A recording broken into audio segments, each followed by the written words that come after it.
Jamiyatda tinchlik va osoyishtalikni saqlash eng muhim vazifalardan biridir. Bu yo'lda ko'plab insonlar fidokorona mehnat qiladi. Ularning orasida profilaktika inspektorlarining o'rni alohida.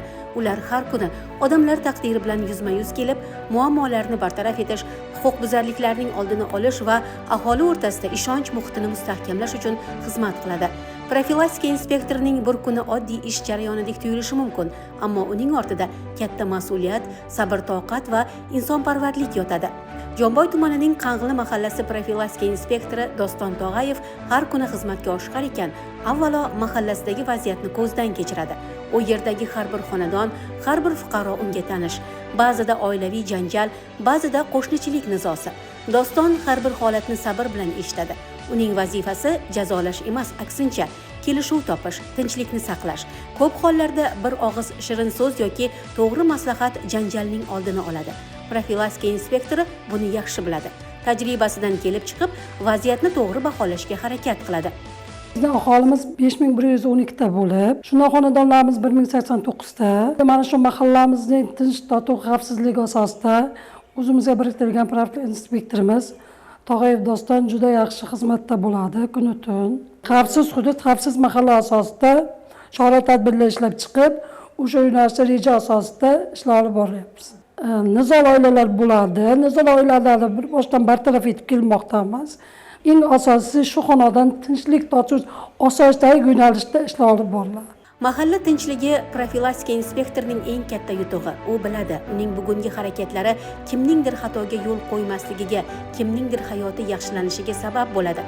Mahalla mutasaddilari hamkorligida xonadonma-xonadon yurib, odamlarning mushkulini oson, muammolarini hal etishga yaqin ko'makchi bo'lmoqda. Profilaktika inspektori insonlarga yaqin bo'lishi, ularning dardini his qilishi kerak va jamiyatda tinchlikni asrash uchun qalqondir, deydi Doston Tog'ayev. U ba'zan mahalladagi ayrim xonadonlarga kirib, ularning yashash sharoiti, oilaviy muhiti bilan yaqindan tanishadi. Bu o'rganishlar rasmiy tekshiruv emas, balki ko'proq insonlar dardini eshitish, ularni tushunish maqsadida amalga oshiriladi.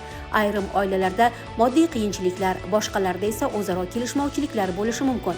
Inspektor shunday vaziyatlarda har bir insonning so'zini diqqat bilan tinglaydi. Uning vazifasi ayb izlash emas, muammoning ildizini topish va uni bartaraf etishga yordam berishdir. Profilaktika inspektori uchun hushyorlik juda muhim. O'zim xizmat olib borayotgan hududni 5 qo'ldek yaxshi bilaman.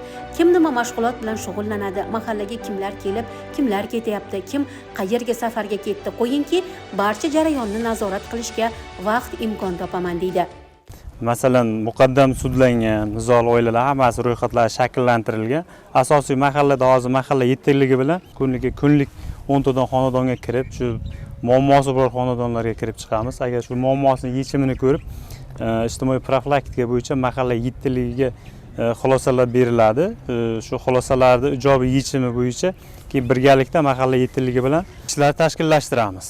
O'zimiz shu xonadonlarga kirganda ularni aholi bilan shu qandaydir bir yaqinlashtirib, masalan, hozir ularni qo'rqitish va har xil odam borda, formani ko'rsa hurkadi, boshqa qiladi. Cho'chiydi-da. Ha, cho'chib ketadi.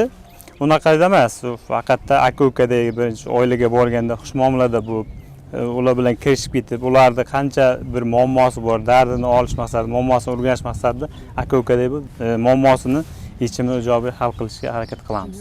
Odamlar bilan hamsuhbat bo'lish jarayonida u oddiy savollar orqali aniq vazifasini belgilab oladi. Kimning kayfiyati tushkun, kimdir yordamga muhtoj, bularning barchasini u sezadi.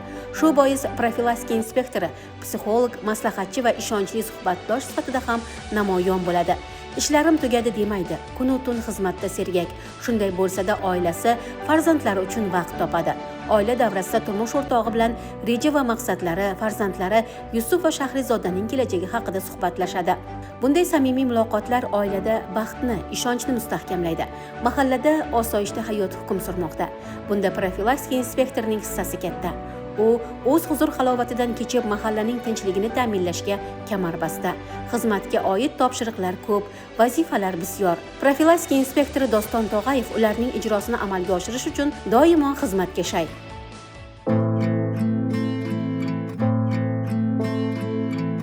Biz shu elga chin o'g'lon, mardlik ham bir imtihon. Qay birin tanlay desang, avval vatan keyin jon. Vatan deb kundul xundur, uning ori butundur.